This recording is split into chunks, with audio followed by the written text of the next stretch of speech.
Never give up. Without commitment, you'll never start. But more importantly, without consistency, you'll never finish. Keep working, keep striving, never give up, fall down 7 times, get up 8. When you feel like giving up, don't. When you thinking about giving up, don't.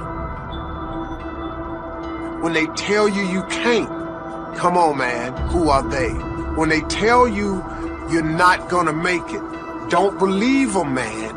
You got to be relentless. Ease is a greater threat to progress than hardship. It's going to be hard. Easy is not an option. But if it's hard, we will do it hard. Whatever is required, it's worth whatever we have to do. And once we know that, it is done. It is done. It is done. It is done. See, we're talking tonight about pruning, talking about what needs to stop that we might start the right thing. What do we need to break up with so we don't break down in the future? Because so many of us tonight, as I'm preaching, you're starting to go to the habits you need to stop. You're going to the thought process you need to stop. Some of us in this room, there might be a deeper fundamental truth. And the deeper fundamental truth and the simplicity of it is that some of you in this room, you just have to stop stopping. Until you have had the taste of finishing, you will not respect yourself. Tears and struggles and pain, and you go through it anyway, and you continue to fight on no matter the circumstances. After a while, something begins to wither inside of you. You may not understand why it's taken so long, why it hasn't turned out the way you thought, why you're in a lonely season, but everything you've been through was to strengthen you, to develop you, to prepare you. God wouldn't have allowed it if it wasn't part of the process. Without it, you couldn't give birth to what's in you. Keep passing the test. Keep doing the right thing, then your time is coming. Your baby is on the way. What God promised, He will bring to pass. As thy days are, so shall thy strength be. As thy days are, so shall thy strength be. That means the tougher the day, the greater the strength. The harder the test, the greater the power. In other words, I measured the day before I released the strength, and I am sure that I gave you enough strength to get through whatever this. Because you passed enough tests that He knew you could handle it now. Because He's going to show up in your life in a way that He's never showed up before. And yes, you may have more trouble, but you're going to have more glory, more anointing, more blessing, more wisdom. More of this means more of that. So when you see all hell breaking loose, understand that the angels are coming from every direction. You have to trust God when He says no. The saddest thing I have ever seen is a wasted opportunity.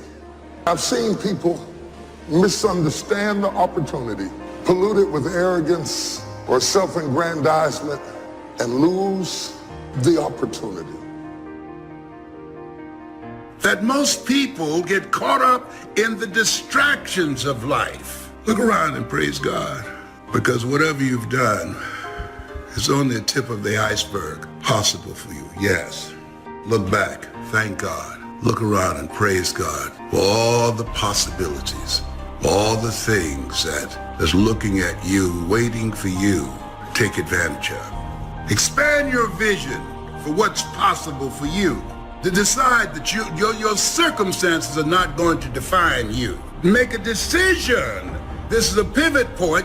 This is a deciding moment that you've had it living life as you've been living, and you want more because you deserve it. You deserve it. Keep some things for you. You don't have to share it if you have a relationship problems to the world. Work on it instead of sharing it. Update your problems to God, not people. Finding validation in them You already been validated. What they say, what they like, what they comment shouldn't make you feel special or unspecial about yourself. So stop letting people make you feel different. Stop sharing all of the visions and ideas that God sends you. Do it. Stop trying to talk people into what God told you to do. Just do it. You're pretty much not doing anything that hasn't been done before, but sometimes, in most cases, God will send these individual, bold visions. You end up letting people talk you out of something that's inside of you that you're supposed to do. Every thought that we entertain produces a chemical in our brain that impacts the body's immune system. So just for good health and peace of mind, let it go.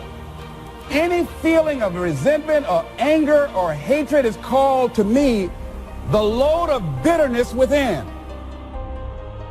So if you wear Christian Louboutin, and if you wear Gucci, and if you wear Nike, then you must be somebody. No!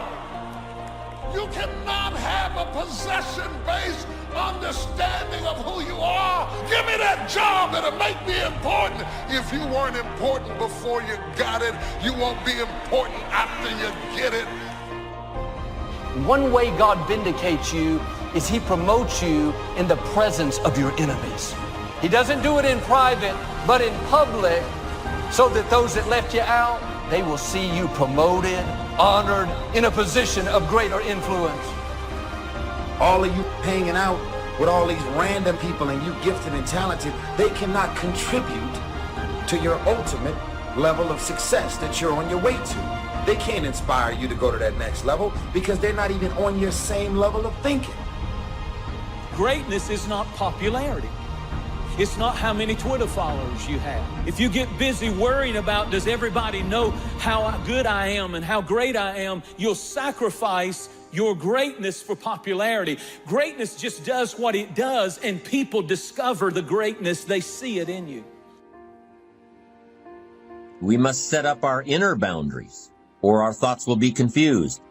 And with confused thoughts, we'll end up being confused, hopelessly lost in the maze of life. Look around you at this very moment in time. What might you be doing that needs attention? Wouldn't this be an ideal time to examine your need for a new discipline? Take life seriously. Life has no duplicate. Decide as you look at your life, as you determine what is it that the next greatest version of myself. You have to monitor and manage the priorities in your life. Guess what number one is? Your state of mind. And I know it's hard to hear, but keep on believing in that voice. Deep in your soul that's whispering, I'm going to make it. You do this, and I have no doubt that you too can become something else. And if you have to defy gravity to catch your dream, then you'll grow wings. There's something magical about you. It's time to discover that. Hidden greatness is usually revealed during hardships. It's the hardship, the crisis, that brings greatness out of people. The hard places reveal hidden greatness. Hidden greatness will get in trouble and rise to the occasion. Listen to me. You have been given an opportunity. You have been given an opportunity of a lifetime. And if you think you're going to blow up, if you think you're going to get to the next level by luck, you got another thing coming. Opportunity comes in chaos. A chance to stand up. A chance to get it right. A chance to make a U-turn. I can change, you can change, the other people in our life can change, our finances can change. There's nothing that cannot change. Don't look at any situation and think this is hopeless, this will never change. And yet we have such a tendency to lean toward what's wrong and finding the fault. But we can change that attitude. The process, the little steps that make a mile. It is not the destination. It is the things you learn along the way. It is the people who beguiled you and tricked you that make you wiser. Wisdom is made out of the stupid things you did before you got it. By not being prepared, you make the choice of getting caught in some of life's unpleasant circumstances, failures, personal losses. By not being prepared, it's your choice. Now here's the other side of it. By being prepared, you increase your chances of success. When things go wrong, they always seem to happen at once, and they just compound on top of each other. And it's pretty easy sometimes to feel beat when you're faced with all those issues and all those problems, and they all hit you at the same time. Let me tell you, that doesn't mean give up. It means it's time for you to fight harder, to dig in. It means it's time for you to go on the war path. What do you want? What do you see for yourself? Look ahead. What do you see for you? Look beyond your circumstances. Expand your vision. Become clear about what is it you want. What is it that you want for your family? What is it you want for your health? Look around at your environment. Does it feed you? Does it fuel you? Does it motivate you? Does it inspire you? Or does it drain you? Does it deplete you? Is it compromising your power, your circumstances? Very important. If you take yourself and you put yourself in a new environment, new genes turn on in your nervous system. They encode for new proteins. You're full of biological potential that won't be realized unless you move yourself around in the world into different challenging circumstances, and that'll turn on different circuits. It's that by exposing yourself to different environments, you put different physiological demands on yourself all the way down to the genetic level, and that manifests new elements of you. Because you take yourself out of your dopey little village, and that's just the little bounded you that everyone knows and that isn't very expanded. And then you go somewhere dark and dangerous, then while you do that, you have adventures and they toughen you and pull more out of you, partly because you're becoming informed. Time and change are the raw materials of life. These are two things you can't stop, and they keep moving. And they build your life. Time and change are building blocks. In other words, time and change are the only commodities in life that every human have in common. All of us are given 24 hours every day. A lot of people are just showing up in life. A lot of people just get up in the morning, go to the job just to pull a check down, watching the clock coming in. So you want to be a different kind of person as you forward your life. If you're going to do it, it's worth your time, your energy. You've got some expectations from this. I do not let people waste my time. If there's considerable time that passes between the moment of awareness and the time of our implementation, then that is called procrastination. Doing it tomorrow instead of today, an almost exact opposite of discipline. The voice within us says, get it done.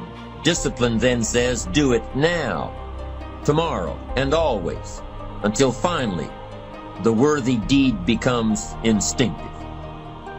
Doubt comes from the suffer. It comes from a loss. It comes from fear. It comes from the sacrifice. And so just remember this, you're supposed to suffer and sacrifice. What are you willing to risk in order to make your dream come true? Nothing ventured, nothing gained. You're going to take a risk. Maybe it's financial. Maybe it's a risk of looking bad. Maybe it's a risk of failing, of falling on your face, of going broke, of going through anxiety. What are you willing to risk in order to win? You're not doing it for their sake, you're doing it for your sake. That poison is contaminating your life. When you release it, you'll step into new levels of freedom. Is there something you need to let go of? Bitterness, anger, how someone treated you? It wasn't right what they did, but you're forgiving so you can be free. Dreams motivate us. Dreams energize us. In all of your getting, get a dream in your life. A dream is the inward picture of the future you desire. And don't act like it's not important. And when God is going to do something in your life, He'll give you a picture first on the inside of where you're going before you ever get there. And He says, live into that dream. Use your power to change things, not to complain about your situation. Use your power to recreate things, not talking about where you are. Use your power because you've been given authority and dominion over everything. Exercise it. Don't give it away. Look ahead. What is it that God is calling you to do? What's in your heart? Because where your heart is, there your treasure is also. What's in your heart? That's a calling. You were created on purpose, with a purpose. You're still here regardless of what you've gone through. You're still here regardless of what you've done and all the things that you've done that you shouldn't have done. You are still here for a purpose, for God's purpose. You can change whether or not you go for the skills, multiply your value by 2, 3, 5, 10. That you've got charge of. That you have control of. You don't have control of the constellations. Learn some new skills. You have control over that. What's the biggest problem? What's causing the most stress? Explain where you are at. Be blunt, be upfront, and then give them the simple plan of how you're going to get things back on track. You give it to them straight, right? You're falling behind at work. Talk to your boss. Face it. Tell him you're going to get after it. And tell him that you're 100% committed. It won't be easy. It will be hard because life is hard. That's what life is. I know people do things that hurt you. Everything is not fair and everything is not just and everything's not right. Sometimes you've done the very best and you don't get selected and you don't get the opportunity. You cannot afford to get bitter because if you get bitter, you will never get better. You gotta get that out of you. If you got to throw it up, if you got to pray it up, you gotta get it out of you. There's a curse on it. There's a curse. You gotta get it out, get it out, get it out, get it out, get it out. He left you, he cheated on you, but get it out of you, get it out of you. So you go ahead. That's the character test. It's like, what do you do with messages of error? Here's what not to do. I am a bad person. I might as well just go jump off the bridge. It's like, no, that's not good, because what that means is that every time you try to learn something, you're going to make a mistake, because what do you know? So you're going to make mistakes. And if the rule is every time you make a mistake, you're going to go jump off the bridge, then that's not a useful problem-solving strategy. And so when you make a mistake, you don't get to beat yourself to death with a club. It's a bad strategy. These challenges that you face, they're going to do their best to take you down. Let those challenges raise you up. Let them elevate you. Let their demands and their trials make you stronger. Stand up, dig in. Line up those problems and confront them. Face them. Fight them. A man should live fully, be alive. He should be glad to get out of bed in the morning. He should be doing a job he likes to do because he does it well. My years in the newspaper business have convinced me of several things. Among them, that people are basically good, and that we came from someplace, and we're going someplace. So we should make our time here an exciting adventure. The architect of the universe didn't build a stairway leading nowhere. But for this whole process to work for us, we must first master the art of discipline, self-discipline. Consistent self-discipline. It takes consistent self-discipline to master the art of setting goals. If we don't make consistent self-discipline part of our daily lives, the results we seek will be sporadic. Become aware of what your needs are. Develop compassion for yourself despite your human defects. You will never be perfect. You will never be perfect. You're human. You've made a lot of mistakes. It takes a consistent effort to truly manage our valuable time, or we'll be consistently frustrated. Our time will be eaten up by others whose demands are stronger than our own. You can't be in price tag mode. What's it cost? What's it cost? What's it cost? You never get what you want. Decide in advance what it's going to cost. Successful people don't negotiate the cost of something. They negotiate whether it's worth it. If you're a person who's always thinking about what it's costing you in the sacrifice towards your dream, you're always going to be negotiating it. I used to be broke, and I might be broke again, but nothing lasts forever. To everything there is only a season. Whatever your season is right now, it cannot last. There are two things that may be said of everyone.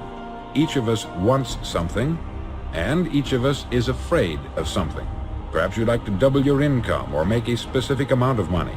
It may be a beautiful home. It could be a more harmonious family. Each of us wants something. Think about it in a cheerful, relaxed, positive way each morning when you get up, and immediately you have something to work for, something to get out of bed for, something to live for. No second chance. No, what would I do differently? Choose one or the other. But both will have their price, the price of discipline or the price of regret. You see, the discipline that it takes to make your bed every day is the same discipline necessary for success in the world of business. The first lesson of discipline is that it isn't the easiest option.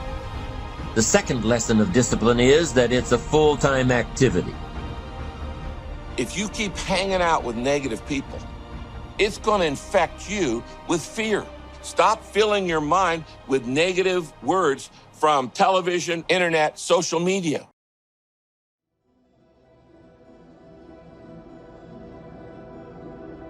You are what you think. So you start the day off as this grateful creature, this grateful soul, this grateful person. You start your day off as grateful.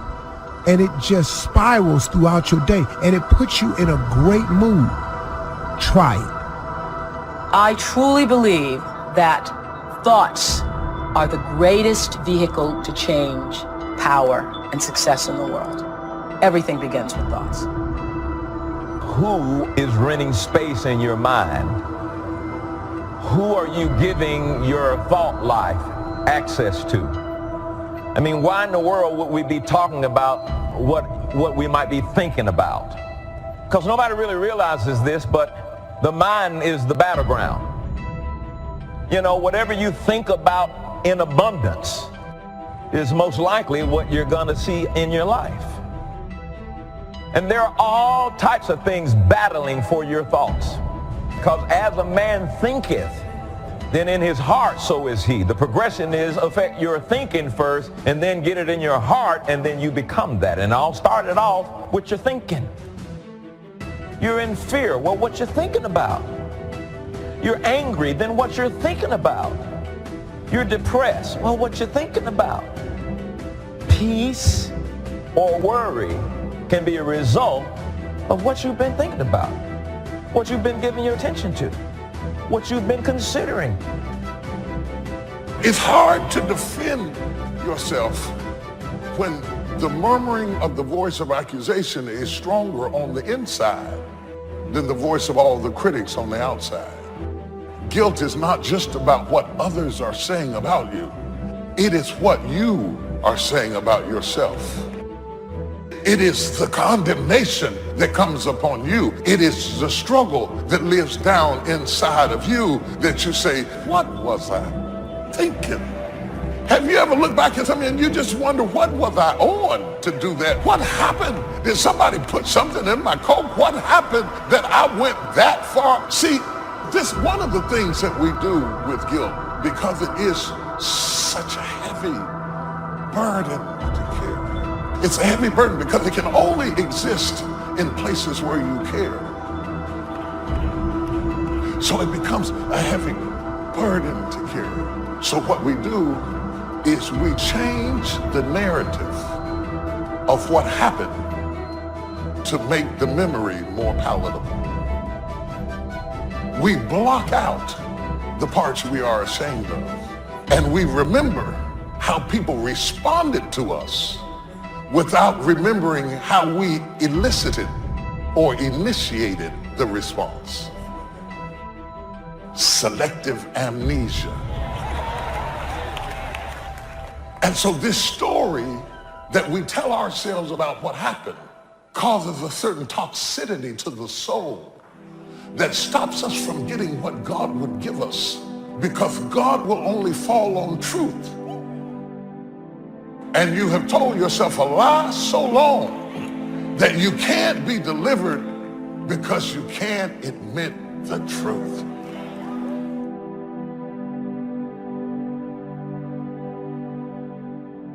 It's time for us to move. So get your joy, get your smile, and pack your bags, because we're leaving depression. We're leaving the fear. We're leaving sadness and the questions, and we're stepping into the fullness of who we were called to be. What happened earlier this week?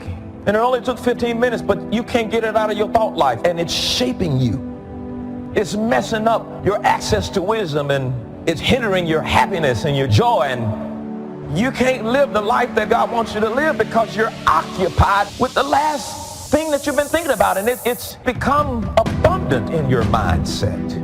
And your mindset determines really where you're going to go.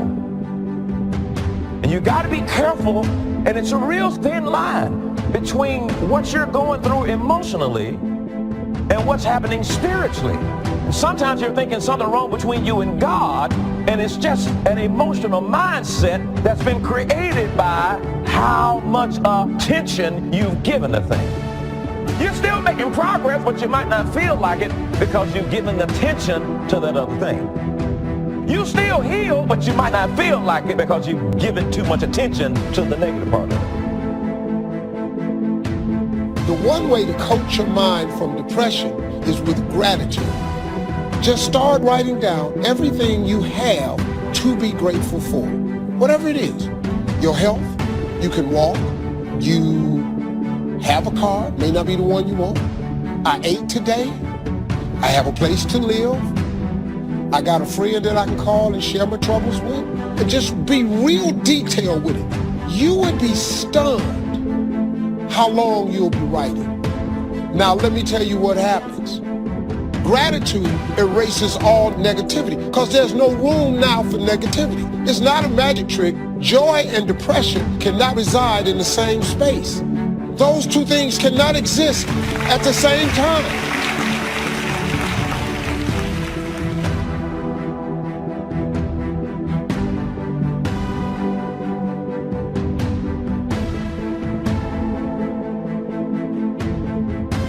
Say thank you for grace. Thank you for mercy. Thank you for understanding. Thank you for parents. Thank you for wisdom. Thank you for kindness. Thank you for humility. Thank you for peace. Say thank you in advance for what's already yours. True desire in the heart for anything good is God's proof to you to indicate that it's yours already. Praise makes you strong. Praise keeps you moving forward. So often we think, I'll give God praise after the problem turns around. I'll thank God after business picks up, after I see the solution. No, if you don't learn this principle to thank God in advance, you won't have the strength you need to wait for the promise. What keeps us strong is getting up in the morning saying, thank you that my dreams are coming to pass. Thank you that this problem's turning around. Thank you that you're bigger than this obstacle. One of the great things about giving is that as you give, you're going to receive. What we want to do is keep the flow going. If anybody gets the bucket of love and stops and holds it there, all of us suffer. They've short-circuited the flow. They've stopped what was going on, the energy that was going around. See, you are part of an equation, and you are needed. Part of why we should begin to look at how we give up our lives, and that we got to begin to see what is it that I'm supposed to do? What is my life work? And then give ourselves to that. Because as we do that, ladies and gentlemen, I guarantee you, as you begin to take on this new era that we're in, if you decide that I'm going to begin to start living life generously, I'm going to start giving more of myself, I'm going to start putting out more, contributing more to life, here's what's going to happen, ladies and gentlemen. I guarantee you that life will take on a whole new meaning for you. I guarantee you that as you begin to give more of yourself, in your work. Give more of yourself in your marriage. Give more of yourself in your relationships with your families and friends. Give more of yourself to your talent, to your vocation, to your job or your business. As you begin to set high standards for giving that which you have been given to share in the universe, I guarantee you that life takes on a whole new dimension.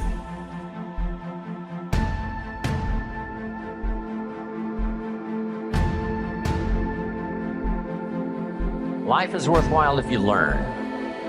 You gotta know, you gotta have the information. Get the information while you're here. Right? There's nothing worse than being stupid. So jot this down now, as I used in my notes. What you don't know will hurt you. Ignorance is not bliss. Ignorance is tragedy. Ignorance is illness. Ignorance is devastation. Ignorance is going broke. Ignorance creates a poor life. So you gotta know, you gotta have the information. Number one, learn from your personal experience. One way to learn to do it right is first mess it up and do it wrong. That doesn't mean it's the end of your life, but just, clean up the mess, now do it right. From a negative experience, sometimes we learn to do the positive things that saves our life and makes us successful. They say, if you survive your first heart attack, you may now live to be a very old person. Why is that? That first heart attack was a wake-up call. And then maybe the doctor said, another one of these and your history. And you say, wow. And you make it for the health food store. And you start reading every book you can read on health and nutrition. And you start doing the push-ups and you start jogging on the beach and doing all the stuff. And all of that change now could very well help you to live a long, long life, having been alerted in an alarm system that serves you well. So learn from your negative as well as your positive experiences. Here's the next, learn from other people's experiences. That's how you get smarter in a shorter period of time. Somebody that's been through it for 5 years and they wrote a book, and the book, if you read it, could save you 5 years, cost $30. You can't miss that kind of education. Best to get the information before. Yes, we can recover. Yes, we can come back, from the grave, practically. Yes, we can come back from bankruptcy and disaster and poor health. But wow, if we had the information up front that would save us some of those years of disaster, how much better that would be. So learn from other people's experiences, both negative and positive. If a guy's messed up his life for 40 years, you just have to say, John, would you spend a day with me? And I'll bring my notebook and take good notes. Good-looking guy like you, beautiful family, every reason to do well, and you threw it all away. Teach me for a day how you messed it all up. And you just take good notes so that the same thing doesn't happen to you.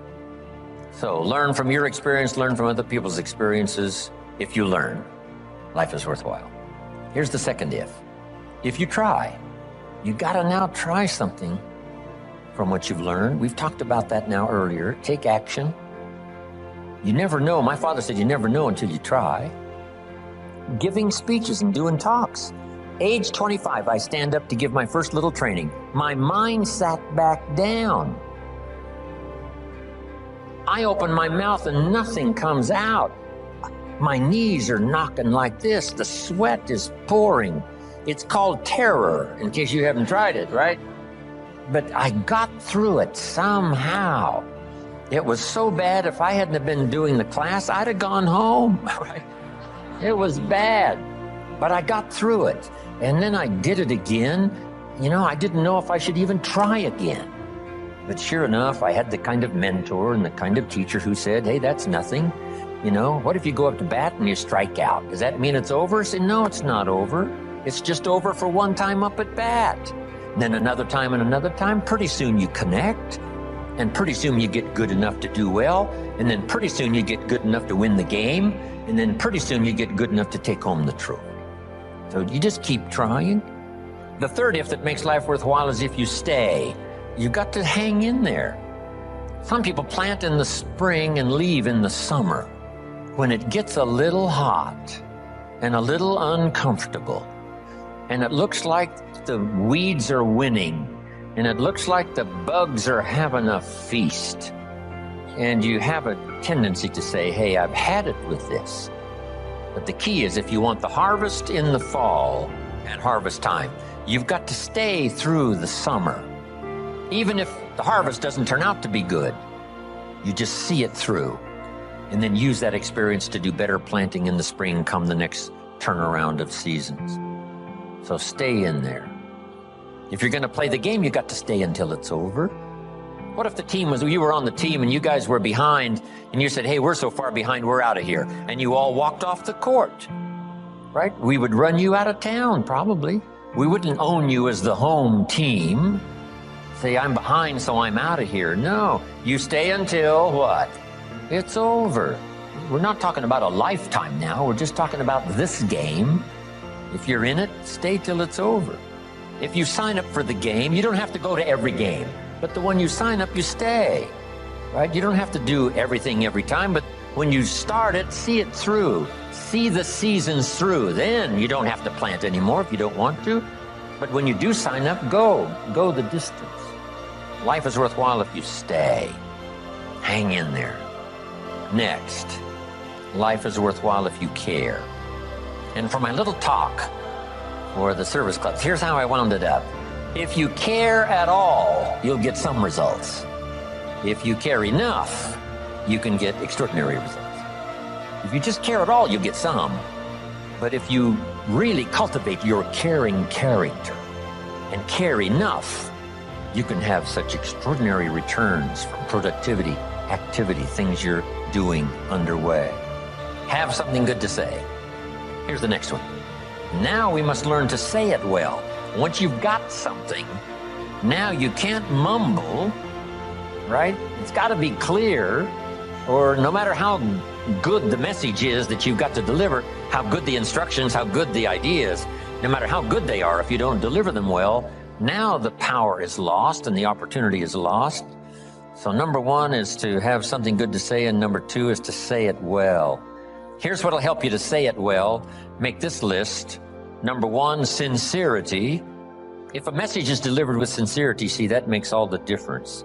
If the speaker is sincere, if the father is sincere, if the mother is sincere, see, that's captivating for the children. If the friend is sincere, even covering a delicate subject for us of some changes we probably should make, if they're sincere, see, we will give them room. Perhaps to get on our case if we know they're sincere, not just trying to criticize for criticizing's sake. If your sincerity, I'm telling you, that wins the day. Here's what can really be accomplished. Hopefully, like this weekend here, someone sincerely willing to speak and someone sincerely willing to listen. Now, in terms of lecture, book, seminar, and all the rest, we must come to this conclusion, because it's a wise conclusion, that sincerity is not a test of truth. In your study and evaluating everything, just make sure you have that in the back of your mind. Sincerity is not a test of truth. We must not make the mistake of saying, he must be right. He's so sincere. See, that might be a mistake. Why is that? Here's why. It's possible to be sincerely wrong. So sincerity is not a test of truth. Here's the only test of truth. Truth. Truth is the only test of truth, not sincerity. We hope someone will be both truthful and sincere, but we don't mistake sincerity for truth. Here's next. Repetition. To get better at something, you just have to go do it. Go do it. Accept every opportunity to go make a little talk if that's going to be your business. Get better at talking to your kids. Come up with more illustrations. Come up with more ideas. Read an extra book. How to communicate with teenagers. So you'll have something a little better to say.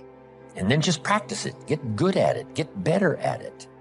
Right? I was clumsy when I started. Now the words flow a little easier. I still struggle with the language, trying to make it clear, but it's easier now. Repetition has helped me to do that. Here's what's next. In good communication, saying it well, brevity. Right? Don't take too long to say it if you can say it in shorter sentences and shorter time. One way to learn brevity is to talk to kids. You talk to kids for 30 seconds and they say, how long is this gonna take? It's already too long, right? 30 seconds. I mean, they got games to play and things to do. They can't hang around for, an hour's discourse. So talk to kids. It helps you to make it more brief. The storyteller tells us Jesus wandered around the countryside in putting his 12 together. And as he wandered around the countryside, every once in a while he would say, "You follow me." See, that's short. Why could he be so brief and so short with that simple appeal? Jot this down now. Probably for who he was, not just for what he said, but for who he was. There was something about him when he said, "You follow me." See, probably his reputation, probably his manner, probably with how he said it, irresistible.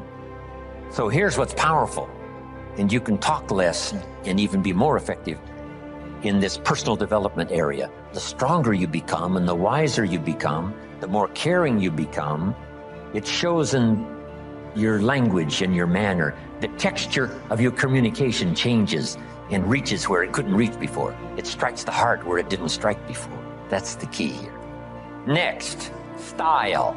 Now you've got to develop your own style. You can be a student of style. There's about a dozen people that I know over the years that if you knew those dozen, you'd say, hey, you know, a little bit of each of them appears in Jim Rohn's style, which is probably true. Not copying any one person, but I like the way the person said it this way. I like the person's gestures, because I used to be a little too stiff without, gestures. So make this note, it's not just what you say, it's how you say it. Style, sincerity, the way you present it, heart, soul, from deep inside, commitment, dedication, wrapped up in your language so that now when you present it, hey, it becomes incredibly effective. Next is vocabulary. The better your vocabulary, the better you can share ideas that are meaningful, find words now to use that you couldn't use before. If you were very limited in your ability to comprehend because you had such a small vocabulary, that no matter what someone said, it would still be confusing. No matter what they said, it still might not make sense. They said it clear, but you couldn't see it. And sometimes that's because the vocabulary is so limited that it doesn't have the ability to register the scene on the screen of your consciousness. What if you could only see the world through this little tiny hole? You would be inclined to say, the world is like this. And all of us would say, no, the world is like this. This person would say, no, it's like this. How come they keep insisting the world is like this? Because that's all they can see. They're limited in the scope of their ability to widen their perception about life and what's going on and what's happening simply because they don't have the vocabulary to understand. So they started working on vocabulary, and immediately behavior started to change. Being able to see, being able to comprehend. Oh, now I see. Oh, now I understand the reason why. And as your education increases, that should be one of the major purposes for education, is to help you see things you couldn't see before. Comprehend what you couldn't comprehend before. See a future you couldn't see before. See beyond tomorrow you couldn't see before. See, that's a gift. Vocabulary. So keep working on your vocabulary. Now here's another reason. Only with our present vocabulary can we express what's going on in our head, what's going on in our heart. You can't express beyond your present vocabulary. What if it's very limited? Then your ability to express what you think, express how you feel, is limited. So by a very restricted vocabulary, if you can't understand very well, and if you can't express very well, then your world becomes very, very small. So jot this down. Make one of the books a very important book, and that is the dictionary. A word you don't understand? Come to a word you don't understand, you look it up. Say, what is this word? Words are like lights. Now make this note now, especially the English language. There's nothing richer than the English language because there's so many ways to say it in English. In some languages, there's only one way to say it. In English, there's another way to say it, and another way to say it, and another way to say it. When I travel to all these countries and have to have translators, it gets to be difficult sometimes. Expressing something that makes sense in English because we have several ways to say it, but in their language, there's only a couple of ways to say it. So the translator has a tough job. So you have to learn how to present, how to do the stuff But the gift of language is so powerful, it's worth the exercise, it's worth the effort.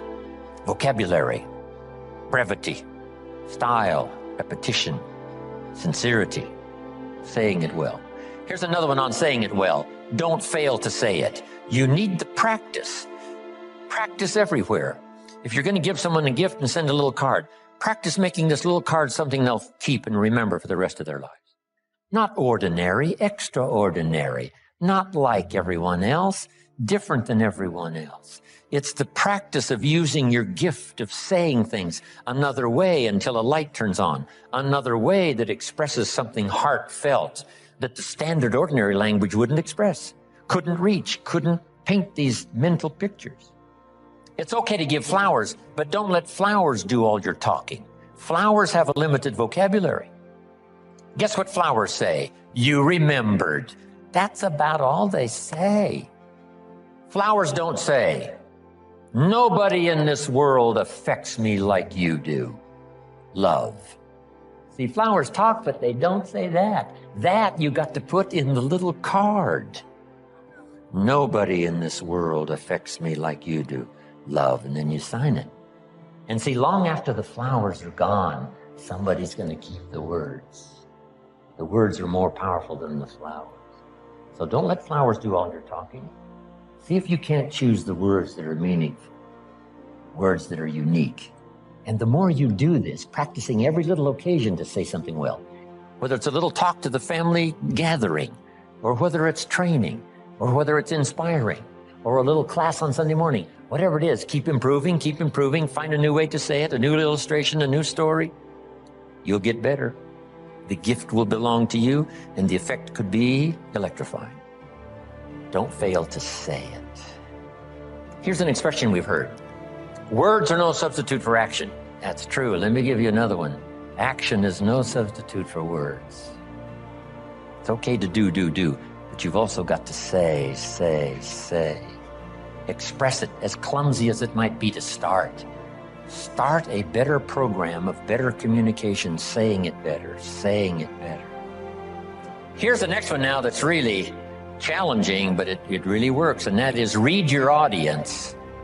Whether it's an audience of a child or an audience of a training class, or whether you're a minister and you preach, here's what you've got to do. Say something well, but then read the effect you're having.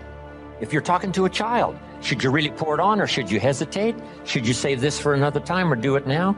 Some of that you've got to pick up by reading the child. Read what's happening to your audience of 1 or 1,000.